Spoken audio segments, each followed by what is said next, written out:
We are in Joshua chapter 2 this week.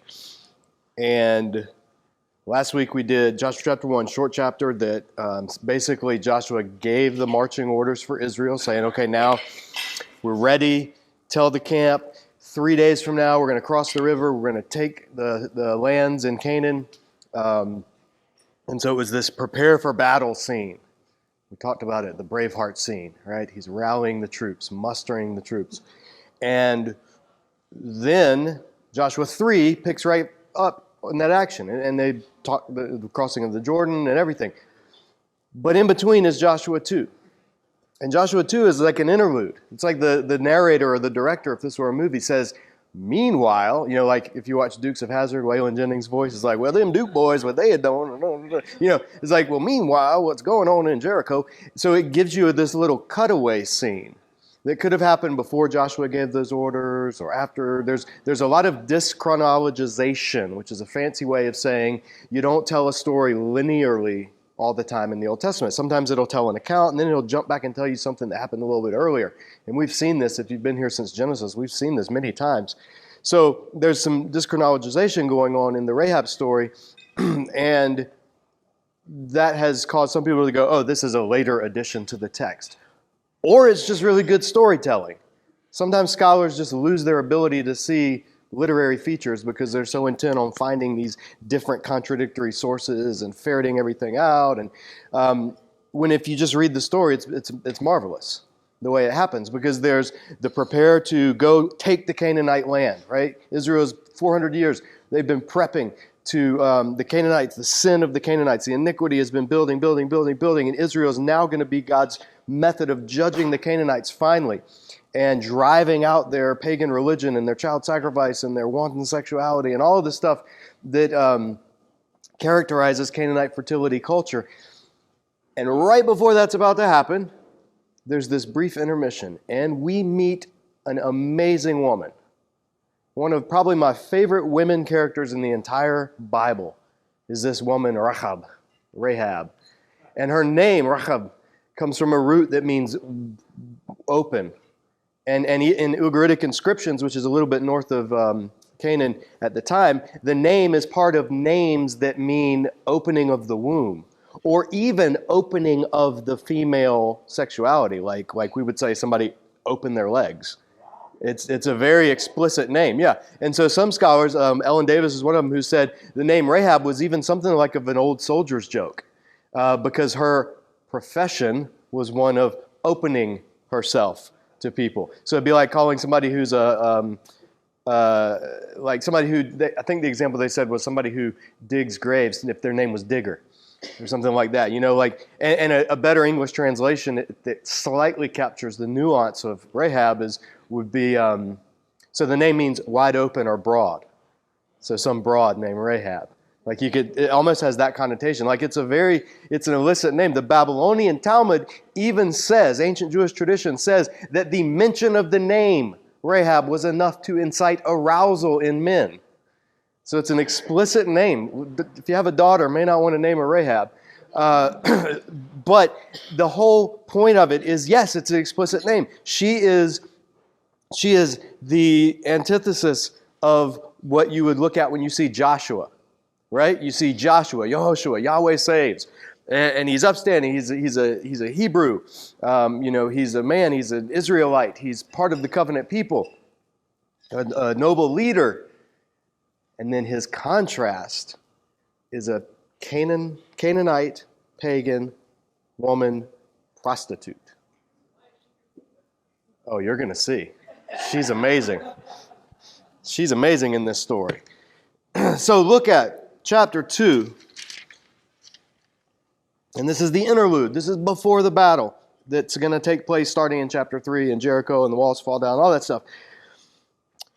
And Joshua, son of Nun, secretly sent 2 spies from Shittim. Go look over the land, he said, especially Jericho. So they went and entered the house of a prostitute named Rahab and stayed there. Now the NIV, which I'm reading from, which is the typical evangelical Bible, has obscured a good bit and has sanitized this story a good bit, or at least this made some things They've glossed some things over that we want to point out. Firstly, where, not having to do with translation, but this is from where Shittim, this is where Israel was camped when the Moabite women were used at Balaam's advice to lure the men into sexual immorality, which is then when Phinehas came and he stabbed the ones in the tent. If you were here for Numbers, you remember that, Numbers 25. So the name Shittim, where Israel's camped at, already has connotations of pagan sexuality and of Moabite women. So there's just a hint. This is real, all of this. Nothing is here by accident. Then it says, go look over the land, especially Jericho. So they went and entered the house, and it says, of a prostitute named Rahab. And NIV puts a little footnote there that says, or possibly an innkeeper. And they base that on some ancient and medieval Jewish tradition, going all the way back to Josephus and some of the Targum, which are the Aramaic translations of this passage, and in Rashi, a medieval commentator, who tried to reason, because Rahab is seen as the hero of this story, by the way, and to get around the discomfort of the hero of the story being a Gentile Canaanite prostitute who lies. People have tried to soften a lot. Well, she wasn't really a prostitute. No. She was a prostitute. The text says, the house of a woman, a prostitute, zonah. It is the word for prostitute. So there's no reason to try to, well, she was really an innkeeper. If she was an innkeeper, it was a brothel, and she was the mama. Okay, like she was a prostitute. And that's key to the story. So we don't need to sanitize it. She's a pagan Canaanite prostitute. And it says, so they entered the house of a prostitute named Rahab and stayed there. That verb is shakav, and slept there. It is the verb for to lie with someone. Now, in Hebrew, the term to lie with means to have sex with, or it could just mean to lie down or sleep. This is the ambiguity of the story. This story is loaded with innuendo and ambiguity from the very beginning. There are scholars who say, yeah, the spies, they did what travelers do. When you go in the ancient Near East to travel, you find the nearest brothel and you unwind. And that would have been par for the course in Canaan. That would have been exactly what you would expect. And at this point, we don't know anything about the character of these spies. We know that the last time spies were sent from Israel into the land of Canaan, only 2 of them were righteous, one being Joshua, who sent these spies. So we don't know. And the text doesn't say. It leaves the ambiguity here. They went to a brothel and they lay there. And it's almost as if the text is letting the reader fill in the blanks. Yeah, imagine what you will from that. It's uncomfortable to some, or others are, no, they just stayed there, they were hiding. Maybe. The text just doesn't say, which is one of the interesting things about this story, because it builds the tension. It's like this looming sense of pagan sexuality that's already started when Israel was in Shittim last time, and it's kind of hovering over this whole section. What's going to happen here? Why would the spies go do this? Israel's just getting ready to go into the land, and now is everything going to be in jeopardy? So, verse 2, here's some comedy in the story. Verse 1, Joshua secretly sent spies. Verse 2, the king of Jericho was told, look, some of the Israelites have come here tonight to spy out the land. These are the worst spies in the history of spies. The first thing that's done, they enter and the king hears about it. So whatever spying technique they had picked up in the wilderness these 40 years was awful, because they're immediately known. They're terrible spies. So the king of Jericho, and king, remember, Melech, king in this context. Canaan did not have a big empire.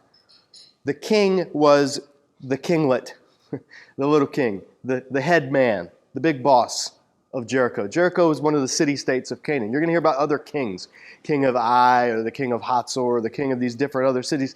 They were like little fiefdoms. So don't imagine Pharaoh, just the head boss of Jericho and maybe some of the surrounding area. And the king was told, look, some of the spies have come to spy out the land. So the king of Jericho sent this message to Rahab. Why would he send a message to Rahab? Because where is somebody going to go as soon as they enter a city? Rahab had a reputation. Her house had a reputation of people coming and going. It was a brothel. That's what people did, especially weary travelers. So the king of Jericho sent this message to Rahab, bring out the men who came to you and entered your house, because they have come to spy out the whole land. But the woman had taken the two men and hidden them. This is where the NIV does something that's actually, it's correct. They introduced what we call in English the pluperfect tense. The text literally says, and the woman took them in and hid them. NIV, and the woman had taken them in. In other words, it puts what's happening earlier, because if the king sends a message, everything that they're about to discuss, the Rahab and the spies, there's not time for that to happen. Well, Hebrew only has two tenses, perfect and imperfect. And so there's a huge leeway in how you translate chronology. And so the NIV rightly here recognizes, contextually, this would have been an earlier discussion that they had when the spies got there, whenever that was, either earlier that day, maybe the day before. This was a conversation that had already taken place. So the woman had taken the two men and hidden them. So then, responding to the king's demand, she said, yes, the men came to me, but I did not know where they came from. Which typical prostitutes usually don't really ask your business, which is probably why people would want to go visit prostitutes. At dusk, or I didn't know where they came from. At dusk, when it was time to close the city gate, so later that evening, the men left. So they've been looking around. Or she has said they left at dusk. I don't know which way they went. Go after them quickly. You may catch up with them. But she had taken them up to the roof and hidden them under the stalks of flax she had laid out on the roof. We'll talk about flax in just a minute. So the men set out in pursuit of the spies on the road that leads to the fords of the Jordan. As soon as the pursuers had gone, the gate was shut. So now it's about dusk. It's evening time. So she tells the people, hey, send out the spies that you're hiding. She says, no, they did come, but I don't know where they came from. And they left when it was getting dusk. They took off. So hurry, and you can go chase them. You can go find them. So she sends them back east, back towards the Jordan. Right? Jordan River here, Jericho here. So she sends them that way. But in the meantime, they're in the city, and the gate was shut. Now, this is where the tension is built. When the gate's shut, that's it. That's nighttime. They don't open. It's not like a sliding doors in cities. The whole point of a city was to be a fortification so that the things that you feared at night, you were safe from inside the walls. So once the gate was shut, there's no getting in or out that gate. It's heavily guarded. The gate was the center of civic life. All of the judging took place at the gate, where legal deeds happened. They happened at the gate in the presence of the elders. So the gate was like the capital, and it was also the defense of the city. When the gate shuts, you're in. So now the spies are at the mercy of this pagan, Gentile woman prostitute, hiding on her roof, under the flax, hoping that they can last the night. And so that's where then the text says, the gate was shut. So that's kind of ominous. Now, what's flax? Okay, so flax is used to make rope and cord and linen and clothing. It's like you separate the fibers and then you weave them together, but you have to lay them. First, you have to soak them to get them malleable and separate, and then you have to lay them to dry. So this is not like something you eat. Like we think flaxseed, and that's actually something that we eat. But this was a product used for making clothing, making linseed oil, all this kind of. This was a little cottage industry. So she had it up on the roof drying. This lets us know Rahab is not just a prostitute, although she was that. She's also got this little cottage industry going on. She's taking care of her family. Some of the flax and some of the cordage is going to be crimson. We're going to see that in a minute. Specifically, the depiction of the ideal wife in Proverbs 31 specifically notes that she works with flax and clothes her family in crimson. Read it, Proverbs 31, read it. And then she looks after the affairs of her family. Rahab is doing all of these things. And she's a pagan, Gentile woman prostitute. But the next time these things are mentioned are going to be in Proverbs when it's describing the ideal wife that you would want as you're in your family. So it's fascinating. So when you're reading that Proverbs 31, if you know your Torah, you hear hints of Rahab in it as her status was elevated. Now, it doesn't mean she's the woman in that sense, but what it means is she is presented here as not just a typical prostitute. She is taking care of her family. And we're going to see how that plays out in just a minute. So, verse 8. Before the spies lay down for the night, so at some point during this time, Rahab, she went up on the roof and she said to them, this is the key, this is the heart of the chapter. I know that Yahweh, she uses the name Yahweh. It's capital Lord in your English Bibles. That's the divine name Yahweh. I know that Yahweh has given this land to you, and that a great fear of you has fallen on us, so that all who live in this country are melting in fear because of you. We have heard how the Lord dried up the water of the Red Sea. For when you came out of Egypt, and what you did to Sihon and Og, the two kings of the Amorites east of the Jordan, whom you completely destroyed. See Exodus and Numbers for those events. Remember, this is 40 years ago when they came out of Egypt. And Sihon and Og was just recently. So people in Canaan know about Israel. This is not some secret thing where they're just busting on the scene and all of a sudden taking over. No, they have been known about for decades as they camp east of the Jordan River. You can look across the Jordan River and see where they're camping from Canaan. So this is not a secret thing. And Rahab recognized it. And then she says, verse 11, when we heard of it, our hearts melted and everyone's courage failed because of you. Here's the key. For the Lord, Yahweh, your God, is God in heaven above and on earth below. That is a statement of God's sovereignty. That is the core of that's the entire book of Exodus. Remember, those of you that are here for Exodus, God was trying to show Pharaoh that he is God above and God below, not the Egyptian gods. Now we have a Canaanite who's supposed to say Baal is the God above, Asherah is the God below. No, this is a Canaanite, Gentile, pagan prostitute declaring Torah covenant faith. This is the number one commandment in Torah. This is what God chose the seed of Abraham to do. Take knowledge of God to the nations. All the way back to Genesis 12.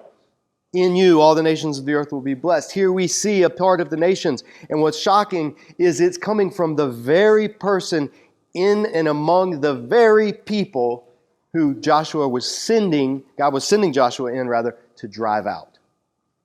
This is where the story of Rahab takes the nationalistic thrust of Joshua, which is going to unfold in the rest of the book, and right at the very beginning says, not so fast. Even in Canaan, even in the cities that are to be devoted to destruction, even there are hints and echoes and residual resonances, of the knowledge of God. And here is one example at the head of the story, so that Jewish interpreters later throughout the centuries would look at this. In the Jerusalem Talmud, they would even mention, had the other cities of Canaan responded the way Rahab responds, they too would have been brought into Israel the way Rahab was. Just like Nineveh, the evil pagan Assyrian city, repented at Jonah's preaching and was spared. So this is one of the things right at the front of the conquest that has to say, pump the brakes some before you start thinking God is just all about Israel and all against Gentiles. Because at the very beginning of all the killing that's going to happen, and it is going to happen, there's this story of a pagan, female, Gentile prostitute who becomes an Israelite. The moment she makes this declaration, she is no longer a Canaanite. And she and her family are no longer part of the Canaanites. They enter into Israel. And they do it the exact same way the mixed multitude who came out of Egypt entered into Israel as well, by remaining in their house while God's judgment happens with a scarlet thing on their window. Just like the lamb's blood on the doorposts of the houses of the mixed multitude and the Israelites in Egypt. So this is the thread, pun intended, that runs from the Exodus, Passover, all the way into Canaan. So she says, after she makes the declaration, verse 12, now then, please swear to me by Yahweh that you will show, NIV says, kindness. That is an incredibly unsuitable translation for the word that is so robust, and it's the core of Hebrew theology, which is chesed. And we've seen chesed many, many times before. It means covenant, loyalty, devotion that's unearned, that's unmerited, that is relational. And so it's translated in English in many different ways. Kindness, mercy, loving kindness, steadfast love, goodness.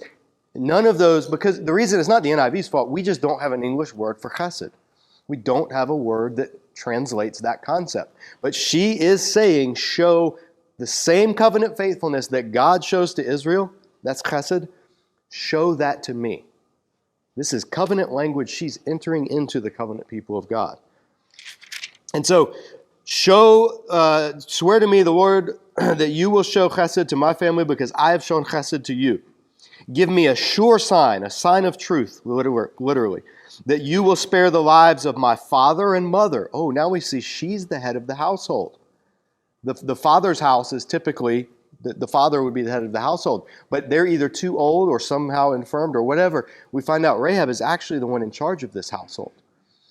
And her whole flax industry on the roof and her prostitution and anything else she may be involved in, for whatever we want to say about that ethically, she is trying to protect and care for her family.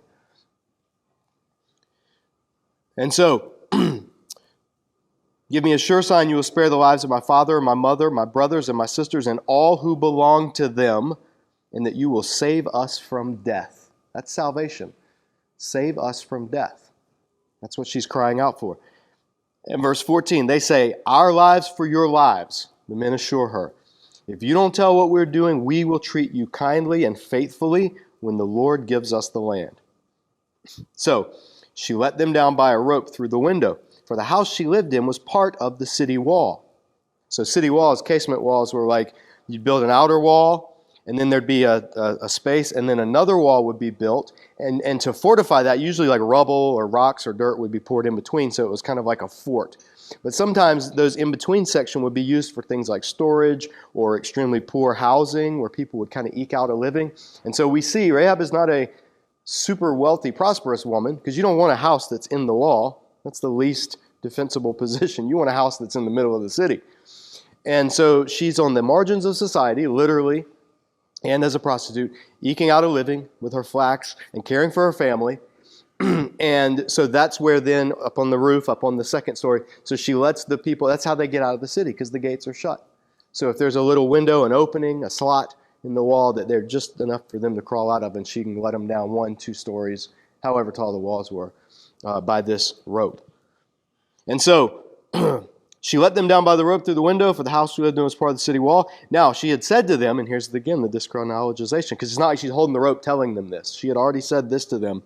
Go to the hills, that's west, so the pursuers will not find you. Hide yourselves there 3 days until they return, then go on your way. The men said to her, this oath you made us swear, this oath you made us swear will not be binding on us unless when we enter the land, you have tied this scarlet cord in the window through which you let us down, and unless you have brought your father and mother, your brothers, and all your family into your house. If anyone goes outside your house into the street, his blood will be on his own head. We will not be responsible for anyone. As for anyone who is in the house with you, his blood will be on our head if a hand is laid on him. But if you tell what we're doing, we're released from this oath you made us swear. So this is the deal, just like Passover. You stay inside, everybody inside that house that's covered with the red scarlet is going to be safe. But if you come out, that's your own. You're taking your life in your own hands. Exactly what God told Israel when they were in Egypt. Agreed, she said. Let it be as you say. So she sent them away and they departed, and she tied the scarlet cord in the window. Now, the phrase scarlet cord is different than rope. Rope is chebel, scarlet cord is like this series of 3 words. It's like thread of cord of scarlet or something like that. And it's not mentioned a lot. Even the color scarlet's not mentioned a lot. Like I said, it's mentioned in Proverbs 31. But also, interesting, this is why Scripture's so cool. Interestingly enough, there was another pagan, Gentile, woman, prostitute, all the way back in Genesis. And her name was Tamar. And she, too, saw her family line in distress. If you read the story of Judah and Tamar, those of you that were here first for Genesis, and she acted in a deceitful way, dressed up as a prostitute, slept with her father or her grandfather, or no, her father-in-law, in order to raise up an heir from her line through levirate marriage. Again, totally weird concept to us, definitely not proper.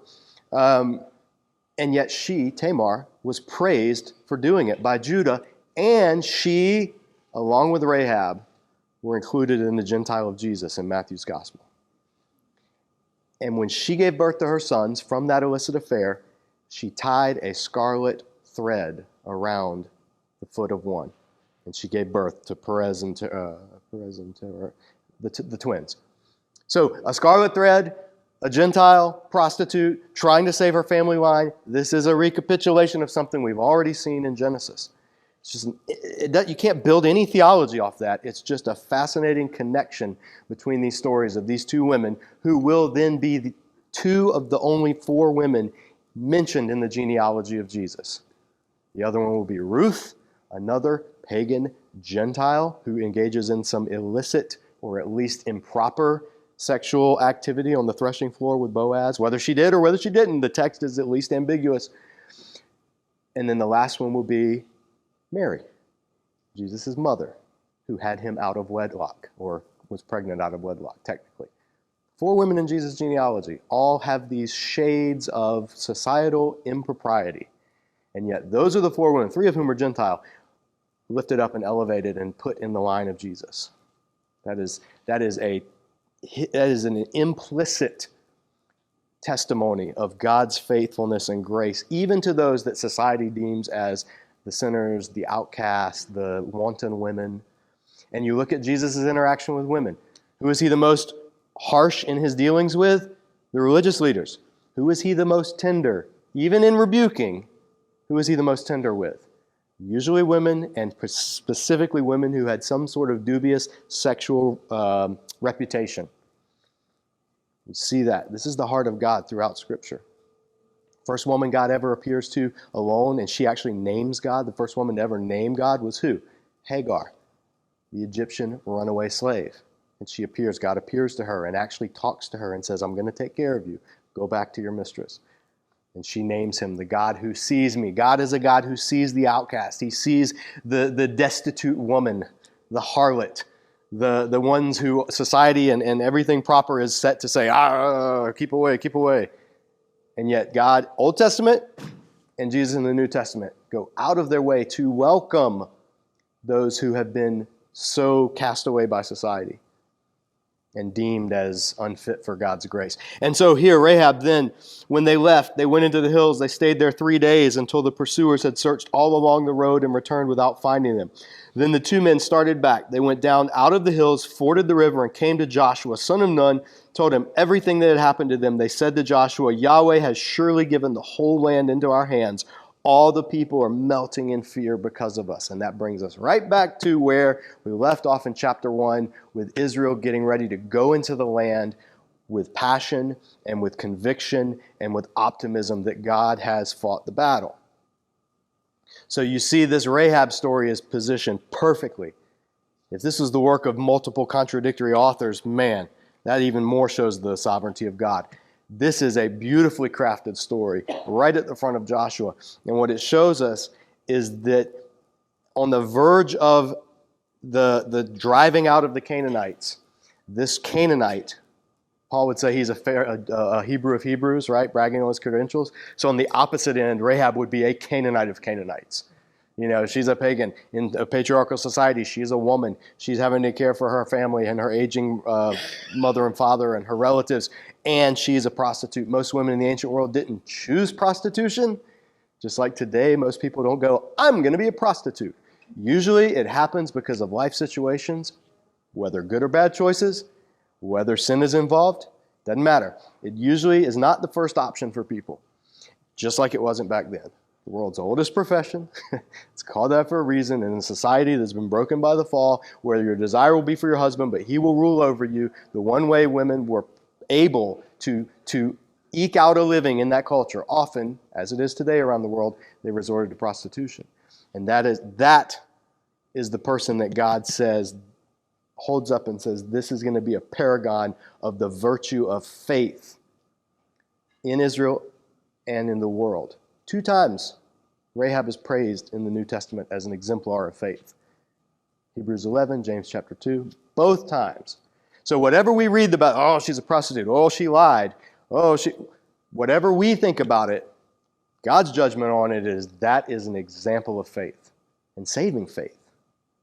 Saving faith. At this point, before the time of Jesus, obviously, all you do is cry out to God for salvation and enter into covenant with him. That is saving faith. That's how Abraham was saved. That's how Isaac, Jacob, all of them, saving faith. how Israel, all that came out of Egypt, Gentiles like Caleb. And now we see another Gentile, Rahab, coming to saving faith in the God of Abraham, who had called the seed of Abraham to bless all the nations. That's why this is my favorite story in Joshua, because it's right there at the beginning, and it shows God still, even in this most nationalistic of books, is a missionary God who wants to reach the world all the way down to the pagan Gentile prostitute. And she's the example of faith. So, we got to go. Have a great week. Next week, we're back to the battle scene. They're getting ready. They're going to go and they're going to cross the Jordan, and it's going to really pick up. So come back, bring a friend, and we'll see you then. Take care.